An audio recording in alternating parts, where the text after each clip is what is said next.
Olá, pessoas! Essa semana a gente vai falar sobre um assunto que eu não sei se vocês já pararam para pensar, mas quantas vezes vocês já saíram do armário? Pois é, às vezes a gente nunca para pensar nisso, mas isso acontece mais do que a gente possa imaginar. Mas antes da gente começar esse capítulo, vou pedir para vocês estarem descendo aqui, ver se vocês já estão inscritos no canal. Se não tiver, ativa lá o botão de inscrição, já deixa aquele like, ativa as notificações e vamos embora para mais esse capítulo. Projeto Diário Visual, G em Questão, capítulo 57. Só se sai do armário uma vez? A matéria Era Uma Vez, Eu no Armário, da edição 63 de dezembro de 2002, trazia a história de Maria Guelpa, contada por ela mesma, e sua experiência de sair do armário em 1984, em sua transição de trabalho entre a revista Isto É e a editora Abril, onde foi diretora comercial. Ela revelava que seu armário era de vidro, só não via quem não queria. Apesar de levar uma vida discreta, ela não escondia de ninguém sua orientação sexual, ainda mais quando, em pouco tempo de casa, ela se deparou com uma produtora de moda assumidamente homossexual e bastou apenas alguns meses para que elas se casassem e fossem morar juntas. Mesmo essa história tendo se passado na década de 80, ela garante que foi tudo muito tranquilo, se não fosse a companheira que, por ter pavio curto, algumas vezes chegava em sua sala dizendo que iria quebrar a cara de fulano ou beltrano. Apesar de serem aceitas, sentiam que poucos, na verdade 2 colegas homofóbicos, conseguiam desestabilizar não apenas o trabalho, mas o relacionamento com os demais. Isso mostra que não importa a sua posição hierárquica dentro de uma empresa. Estar fora do armário nunca é uma tarefa fácil, porque ainda não chegamos, e estamos longe disso, de um modo de estrutura social saudável o suficiente que aceite todos os seres humanos com suas particularidades e diferenças. E nesse ponto que nos deparamos com uma realidade que muitos não parecem conhecer, por não fazer parte da sua própria. Para nós, LGBT, sair do armário é sempre uma constante em vista dos novos ambientes que viemos a nos integrar. Sabe por quê? Porque a nossa sexualidade ainda parece ser algo que temos que justificar aos 4 cantos do mundo. Porque no dito normal, socialmente falando, nós sempre somos os que temos que nos provar e fazer ser aceito pelo que somos, quando na sociedade, para os héteros, nunca, jamais, existe esse tipo de cobrança. Qualquer hétero acharia bizarro qualquer pessoa questionando ele, tipo, você é hétero?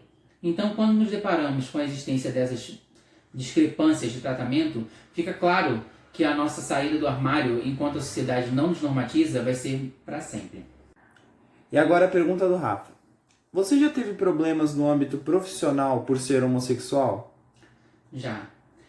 Teve a primeira empresa que eu já me identificava como homossexual que eu trabalhava, eu meio que sentia que eu e um amigo meu eram meio que tratados como as bichas pet da diretora da empresa, sabe? Que era aquela pessoa que quando a gente estava por perto tratava tipo, ai viado, não sei o que, daquele jeito todo espalhafatoso, porque sabia que a gente era gay.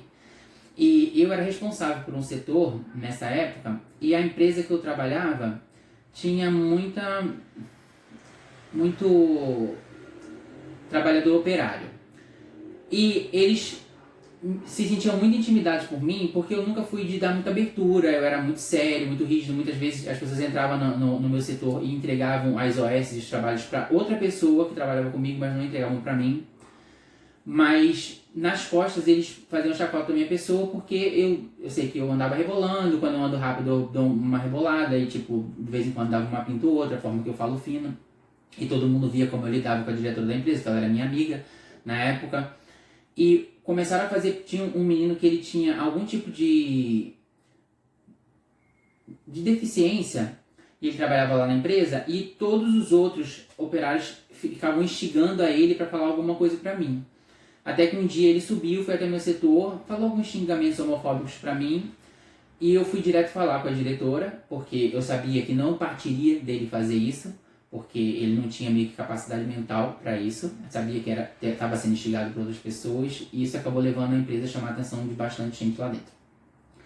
Mas, fora esse caso, que eu lembre, nunca aconteceu, porque o meio que eu trabalho, o fato de eu ser designer, aparentemente as pessoas costumam ter a mente muito aberta a respeito disso, né, de lidar com arte e essas coisas. Eu trabalhei uma vez num ateliê também no Leblon, então eu nunca tive nenhum tipo de problema. a dona do ateliê me adorava e me apresentava como designer dela para todo mundo, do High Society lá do Leblon também, então nunca tive problema. O único problema realmente que eu tive, que eu lembro aparentemente, foi esse.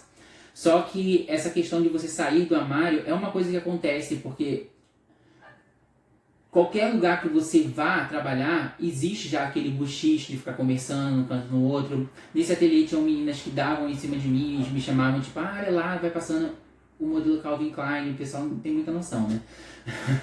Mas, tipo, eu sentia que era mais uma sensação de deboche para querer descobrir se eu era homossexual, essas investidas, do que realmente algum tipo de interesse. E a verdade é que, tipo, a gente nunca tá completamente em paz quando a gente entra num ambiente novo. Sempre começa todo aquele fuzuê, aquele disse-me-disse para descobrir alguma coisa a respeito da sua sexualidade, quando isso não é uma coisa que acontece na vida de qualquer outra pessoa. Então essa constância em sofrer esse bullying, em sair do armário, é uma coisa que acaba acontecendo com muita gente, sim, no meio LGBT. A constatação da falta de naturalidade em sermos é algo que mexe tanto com o psicológico do LGBT que, em Olho no Olho, o Trevisan escreveu sobre por que somos tão neuróticos, analisando diversos padrões de ações disfuncionais de pessoas LGBT na sociedade, e fica clara a correlação com essa ideia que tentam nos impor de não sermos normais. Em vista disso, do seu ponto de vista, Trevisan acaba aconselhando a abraçarmos nossas neuroses para que nos conheçamos melhor e aprendamos a lidar conosco. Nós somos tão neuróticos porque não nos permitimos ter medo, dúvidas e defeitos. Se não admitimos uma realidade, como será possível modificá-la? A Nani People continuava firme e forte com a sua coluna e sempre apresentando um lookinho novo nos photoshoots. A sessão rapidinha teve o assumidamente gay irmão da Sônia Braga, Hélio Braga, ator e artista plástico, que tentava reerguer sua vida artística após largar a bebida e as drogas. E o Hélio, ele acabou vindo a falecer em 2017, morando na cidade que escolheu de coração, Paraty. O entrevistado dessa edição foi o André Mantovani, astrólogo e tarólogo, que era conhecido como guru dos artistas. Assumidamente homossexual desde aquela época, o André continua atuando na mesma área e sempre tratou da sua orientação sexual com naturalidade. Eu sou gay e não tenho o menor problema em assumir minha sexualidade, embora essa seja a primeira vez que digo isso publicamente. O André continua sendo um referencial nacional na área, contando com quase 400 mil seguidores no Instagram. Em comportamento, a G trazia à tona o dilema das festas de final de ano para os casais homossexuais que ainda não tinham a situação bem resolvida com suas famílias. Com isso, a G dava algumas dicas para administrar melhor essas questões, a fim de não gerar desconforto para nenhum dos dois lados. Essa parte eu acho que a gente tem que agradecer muito ao longo dos anos, porque eu acho que hoje em dia essa relação do homossexual com suas famílias, integrar seus cônjuges, é uma coisa que é um pouco melhor esclarecido do que em tempos atrás. Em G-Press, uma nota sobre a celebração do talento de um dos fotógrafos mais requisitados e parceiros da G Magazine, o Bauer. A revista americana Me Amigo Magazine se rendeu ao seu talento, dedicando 16 páginas do seu editorial intitulando Bodies by Bauer. No Data G, seção onde a G fazia algumas pesquisas com os leitores, nesse mês o resultado de qual modelo desconhecido havia sido mais votado para ser capa de uma edição futura, e o vencedor foi o Caio Cortez, que veio a ser capa 3 edições à frente. Nas demais posições ficaram rapazes que acabaram saindo em outras sessões da revista, tanto no editorial quanto no, e nessa edição mesmo já trouxe um deles, o Leandro Hereda, na seção Corpo, e algumas edições mais à frente ele viria a ser o protagonista do Ensaio e Desejo. Em Babado, o David Brasil celebrava toda a beleza do Tuca Andrada, que continua arrasando até os dias de hoje com físico e também com engajamento com a comunidade LGBT e, melhor ainda, sendo opositor desse desgoverno horroroso que a gente está presenciando nos dias atuais. Nos ensaios, na seção Lolitos, Alex Merino, estudante de teatro, bailarino e bartender, que aparentemente por suas redes sociais continua investindo fortemente na arte da dramaturgia. No replay, o dançarino Álvaro Viana, que já havia posado como Desejo em edições anteriores. E na seção Desejos dessa edição, o Gogo Boy Cauê Santos, que fez parte do seu ensaio pelas ruas de São Paulo.